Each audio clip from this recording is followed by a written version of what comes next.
Olá, seja muito bem-vindo ao programa Bíblia Responde. Um programa dinâmico, interativo, com o propósito de responder perguntas que as pessoas fazem e nem sempre têm uma oportunidade de ter a sua resposta à luz da Bíblia. E para responder essas e outras perguntas, conosco o pastor João Carlos Hermosa. Pastor João, muito bom dia.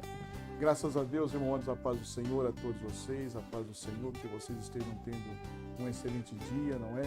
E nós estamos aqui, como sempre, retornando, já desde a semana passada, com esse quadro tão importante que é a Bíblia Responder. A Bíblia respondendo os questionamentos da gente, não é? Dos homens, nesse tempo, certamente sempre será uma boa resposta, irmãos, porque a Bíblia tem recurso e resposta para todas as perguntas dos homens. E hoje nós vamos responder duas perguntas que nos foram enviadas. E a primeira pergunta, ela diz o seguinte: até que ponto devo ser submisso ao meu marido? Parece que essa pergunta não teve uma pessoa, não é? É uma pessoa anônima. E eu penso que esta pergunta é no segmento feminino. As mulheres não gostam dessa palavra submissão. Principalmente as mulheres que já têm um conhecimento com a Bíblia, elas sempre questionam a questão da submissão e o marido ser o cabeça da mulher. Isso está lá em Efésios capítulo 5, que nós vamos fazer leitura. Então eu primeiro gostaria de responder a esta pessoa e a todos os quantos vão ouvir, qual é o sentido da submissão olhando pelas Escrituras? Quer dizer, vamos fazer aqui uma interpretação correta desta palavra. Porque às vezes a pessoa, principalmente a mulher, quando olha para a Bíblia, ela pensa que a Bíblia é machista. É submissa ao marido, cabeça da mulher.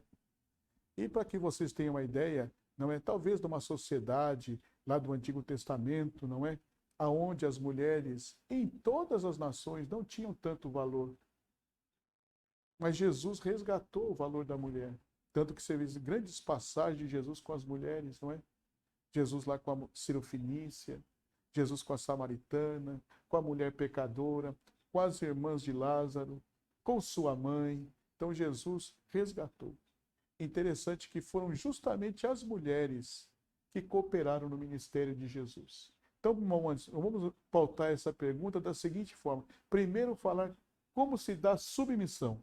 Vamos ler Efésios, capítulo 5, versículo 22. Efésios 5, 22 diz assim: as mulheres sejam submissas ao seu próprio marido como ao Senhor. Então, às vezes a gente olha essa submissão, não é? E esta submissão da mulher ao marido, ela é uma conquista do marido. Mas ela não é uma conquista pela brutalidade, pela violência, pela agressão física ou até agressão de palavras. Não. Essa submissão não é porque o homem é mais forte que a mulher. Não. Essa submissão nós temos que compreender que é uma conquista do homem. Tá certo? Aí nós vamos somar o 22 com o versículo 25. O 25 diz assim: maridos, amai a vossa mulher, como também Cristo amou a igreja e a si mesmo se entregou por ela. Então, esta submissão da mulher é uma conquista do marido que ama. Não é a violência, não é a agressão. Nada disto. Não é porque o homem é mais forte que a mulher fisicamente. Tá certo? Esta é uma conquista do amor do homem. Então observe que Paulo, quando ele vai colocando a palavra, se você ler no primeiro versículo 22, parece que a mulher se submete porque o homem é. Não, Paulo vai decorrendo o assunto. Por isso que é importante a leitura da Bíblia com meditação. Aí você compreende que como Cristo amou a igreja e se deu por ela, vós maridos, amai as vossas mulheres. Então a submissão é uma conquista do homem que ama. Mas vamos compreender isso um pouquinho mais, não é? Com o versículo 23. O 23 diz assim: porque o marido é o cabeça da mulher, como também Cristo é o cabeça da igreja, sendo ele mesmo o salvador do corpo. Amém? Então você compreendeu aí? Quando essa palavra fala cabeça, é outra palavra que no mundo feminino Parece que choca. Submissão e cabeça. Só que, se nós fôssemos colocar esse versículo como deveria de ser colocado para a nossa compreensão, o versículo seria assim, olha. Porque o marido é o protetor da mulher. Porque dá a entender, por ser cabeça, ele é superior em tudo. Não. No tratamento de Deus com os homens, é nivelado o tratamento. Não é? Esse é o questionamento às vezes. Então, nesse relacionamento conjugal, tá certo? Nesta questão da submissão, como que se dá a submissão? Pelo homem ser cabeça. Então, é uma conquista do homem. É o homem que ama e é o homem que protege a esposa. Então, quando a mulher se sente amada, se sente protegida, não é já também um submeter, no sentido da palavra, como se fosse menor, mas é também uma ação do amor da mulher. Amém? Agora a pergunta é, até que ponto eu sou submissa? Certamente ela está sendo aqui sofrendo agressão. Certamente aqui algumas coisas estão fora de ponto, que precisam ser ajustadas. Até que ponto? Tem que haver diálogo, tem que haver perdão, tem que haver arrependimento, renúncia, porque relacionamento conjugal é um compreendendo o outro e um levando a carga um do outro. Então, a submissão, a você que fez esta pergunta, e a todas as que se chegar, e a todos os homens, porque é muito importante também o homem saber disso.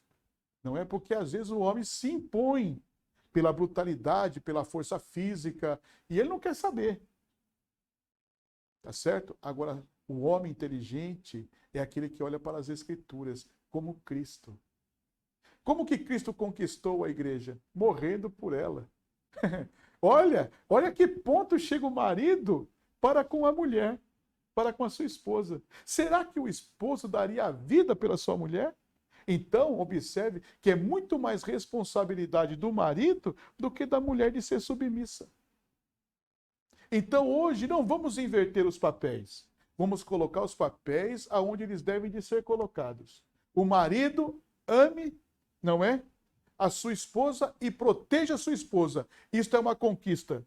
E a mulher que se sente amada e protegida não se submete por uma força, mas se submete pela ação do amor. É uma conquista. E nada melhor. Agora, existem mulheres, irmão Anderson, que são protegidas e amadas, mas não valorizam a ação do marido. E elas estão em um sério problema, porque elas podem ficar sem uma cobertura espiritual do ambiente conjugal. Olha o que disse Salomão: a alma farta pisa o favo de mel, mas aquela que está, não é, triste, até o amargo se pode tornar doce. Então tome cuidado no relacionamento conjugal. Então esta submissão é uma conquista do homem que protege e que ama, como Cristo. O que Cristo faz pela igreja? Vamos abrir a Bíblia, Colossenses, não é? Só para afirmar esta palavra, Colossenses capítulo 1, versículo 18. Colossenses 1,18 diz assim: Ele é a cabeça do corpo, da igreja. Ele é o princípio e o primogênito de entre os mortos, para em todas as coisas ter a primazia. Ele é o cabeça. Nós somos os membros. Tudo que eu faço aqui é um comando da cabeça, do cérebro. Então, ele é o cabeça. E como cabeça da igreja, ele morreu, se deu, protege, consola, ajuda, fortalece, anima. E é isso que deve de ser feito. Amém? Então, tome essa ciência. E para concluir essa pergunta, Efésios 5:28. Efésios 5:28 diz assim: Assim também os maridos devem amar a sua mulher como ao próprio corpo. Quem ama a esposa, a si mesmo se ama. Isso. Ele conclui aí dizendo, então, as mulheres, tá certo? E principalmente espero que isso se chegue muito mais do que o segmento evangélico, porque as mulheres evangélicas têm o tato com as escrituras, mas às vezes também tem o descuido de não ler tudo. E pegam isso como se fosse uma verdade absoluta. E não é isso que Paulo quer dizer. Parece que Paulo aqui quer autoridade. Não. Paulo está dizendo aqui que existe um equilíbrio nesse relacionamento. Esta submissão já não é uma submissão do homem que protege e que ama. É uma ação natural. Amém? Agora a pergunta da pessoa que fez, ela se resguardou de dizer o seu nome, eu também a felicito, não é? Para não se expor. Até que ponto? Aí o ponto é o diálogo, é a conversa, é de chegar a um comum, tá certo? Queridos irmãos, que Deus nos abençoe nesse trato doméstico, nesta vida cotidiana. Saiba, dá-me licença, Satanás hoje tem o seu arsenal contra o casal, porque o casal é a coluna da família. E ele fazendo o casal esmorecer, toda a família fica desbaratinada. Tenhamos cuidado. Mulher, sinta-se feliz se você tem um homem que cuida de você, se você tem um marido que zela por você, que te ame. Então já não é mais submissão, é uma entrega total e absoluta, porque nada melhor do que se sentir amparado, amado e protegido. E nós vamos para a nossa segunda e última pergunta do nosso programa.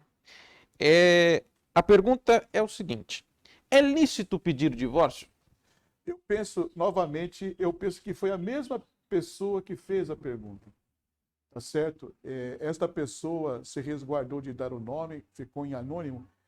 Então ela primeiro quer compreender até que ponto ela tem que ser submissa. E se nessa submissão não encontrar um comum, ela pede o divórcio. Então nós vamos explicar esta questão do lícito, tá certo? Acerca do divórcio. Pela lei civil brasileira, é lícito. A palavra lícito é uma palavra jurídica que significa uma permissão legal. Então, cada cidadão brasileiro é amparada pela lei brasileira, a lei civil. Quando você vai se casar no cartório, não é? No cartório civil, você marca a data.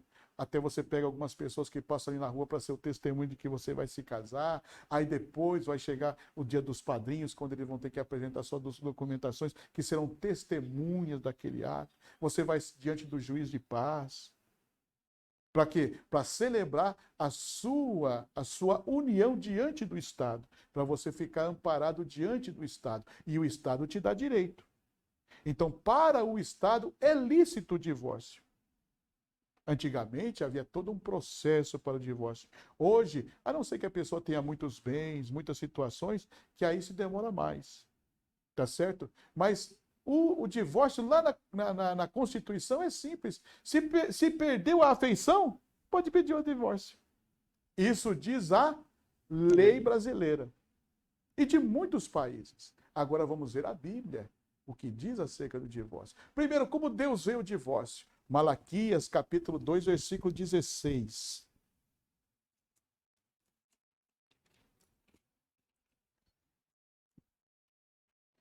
Malaquias 2,16 diz assim: porque ao Senhor, Deus de Israel, diz que odeia o repúdio, e também aquele que cobre de violência as suas vestes, diz o Senhor dos Exércitos. Portanto, cuidai de vós mesmos e não sejais infiéis. Você observou aí? Deus detesta o divórcio. Quer dizer que quando Deus celebrou aquele primeiro casamento no jardim, não é? Lá no Éden, Deus fez para que somente a morte os separe. E eles tiveram uma cerimônia sem saber o que é morte, porque a morte é uma consequência do pecado. Amém? Então Deus detesta, odeia o divórcio. Agora nós temos que compreender, não é, o segmento disso, e para isso nós vamos para o Evangelho de Mateus. Vamos ler primeiro para completar isso aqui, Mateus 19:6. Mateus 19:6 diz assim: de modo que já não são mais dois, porém uma só carne. Portanto, o que Deus ajuntou, não separa o homem. Aí de vez em quando vem aquela perguntinha assim, e aquilo que o homem ajuntou e não foi Deus? Então observe, você que está namorando, você que está noivo, você deve de pôr prova às pessoas que você está. Não tentar, mas pôr prova. Não é também colocar aí, não é um espião, um detetive para ficar atrás. Isso também não. Mas você deve fazer prova. Prova se ele é uma pessoa atenciosa, trabalhadora. E tudo isso ainda não é quesito para que tenha felicidade no relacionamento. Mas você colocou prova. Então, quer dizer, não se dá para qualquer coisa. Observe a quem você vai, não é, atar a sua aliança. Isso é justo. Mesmo fazendo tudo isso, ainda se dá o divórcio. Mas observe que Deus, quando fez, ele fez para até o fim. Tá certo? Vamos continuar no pensamento de Jesus, Mateus 19:7. Replicaram-lhe: Por que me mandou? Por que mandou então Moisés dar carta de divórcio e repudiar? Versículo 8. Respondeu-lhe Jesus: Por causa da dureza do vosso coração é que Moisés vos permitiu repudiar vossa mulher. Entretanto, não foi assim desde o princípio. Aqui as pessoas pensam que é Deus que permitiu. Não. Quando Moisés levou a causa para Deus, Deus então abre. Não é que ele permite, não é? A dureza do coração do homem. Quando você fala duro de coração, é que já não encontra mais perdão, reconciliação, arrependimento, amor. Você tomou a posição porque amar não é um sentimento, é uma vontade. Então, não é que Deus permite, é a dureza do coração do homem, e o homem tomou essa situação. E para se ver naquele momento, Moisés, então, agora, não é? Ele vai buscar a Deus. Deus fala assim: o que eu pus está posto. Agora, o coração do homem é que designa o homem. E se permitiu, então, dar a lei do divórcio, por causa da dureza do coração. Deus detesta o divórcio. Amém? Mas vamos continuar. Versículo 9 do capítulo 19 de Mateus. Eu, porém, vos digo: quem repudiar sua mulher, não sendo por causa de relações sexuais ilícitas, e casar com outra, comete adultério. E o que casar com a repudiada, comete adultério. Observe, parece chumbo trocado, não é? E interessante que Jesus vai colocando aí as palavras, não é? Houve uma quebra de aliança. Porque quando você casa, já não são duas carnes, é uma carne só. É uma aliança. Tá certo? E tem seu trato. Então, observe, em nenhum momento Deus é favorável ao divórcio, e nem as Escrituras. Pela dureza do coração, pelas infidelidades, porque parece que o mundo hoje, não é? O homem só é homem se ele tem muitas mulheres, e até hoje a mulher é mulher se tiver muitos homens. Equivocados estão. Olhando para as Escrituras, olha o que diz Provérbio, não é? Goze com a esposa da tua juventude. Fique com ela, ame ela, trate ela, ela vai cuidar de você. Então, é lícito pedir o divórcio? Esta é a pergunta. Agora, uma outra coisa que deve ser colocada é que hoje em dia, infelizmente, né, no aconselhamento pastoral, quando vem o casal, nunca vem o casal junto, sempre vem uma pessoa, vem a mulher ou vem o homem, para falar de suas tristezas no relacionamento conjugal. O pastor jamais vai dizer assim: separe. O pastor sempre vai buscar um caminho para poder, não é trazer, sempre dá um passo mais à frente, mas saiba que tudo está ligado à vontade da pessoa. Eu sempre, quando vou tratar questões conjugais, eu digo: você está com vontade? Por quê? Porque é isso que vai fazer a máquina movimentar. Se já não houver mais esta vontade, irmãos, em vão vai ser a luta. E existem também situações hoje que nós temos que nos preocupar, não é? Porque nós estamos vendo aí quantidade de mulheres morrendo. Os homens saem violentos num tempo de namoro, namoro matando namorada, noivo matando noiva, marido matando esposa. Então, como se deve sentir? Olha, você deve de fazer a leitura do seu tempo, não é? E sair fora. Também aqui ninguém vai ser, não é, tão ultrapassado e dizendo assim, que observando isto, porque aí é a vida. E quantos, não é, se divorciaram por causa de uma agressão, até de uma ameaça de morte, e depois não foram mortos também. Agora, na pergunta lata, na pergunta, é lícito pedir o divórcio? A resposta é curta e simples. Diante da lei, sim. Diante das Escrituras, não. E Jesus vai concluir, não é, estas palavras no Mateus 19, dizendo assim, acerca do eunuco. E ele vai dizer assim, alguns nascem, alguns são feitos e alguns se fazem. Se você pode suportar isso, suporte. Amém? Relacionamento conjugal. Queridos irmãos e a todos que se chegarem a esta palavra, tomemos cuidado. Vamos, não é, dar uma cobertura, vamos estar presente nessa questão e tratar com carinho. E os homens e as mulheres, nesse tempo, vivam um grande amor. Não existe perfeição no relacionamento, mas existem pessoas felizes. E outra coisa, e quando, pastor, faltar as respostas? Aí só Jesus se apresenta no casamento. Não foi no casamento que Jesus iniciou o seu ministério? Justamente quando faltou o quê? O vinho. O vinho fala da alegria, não é?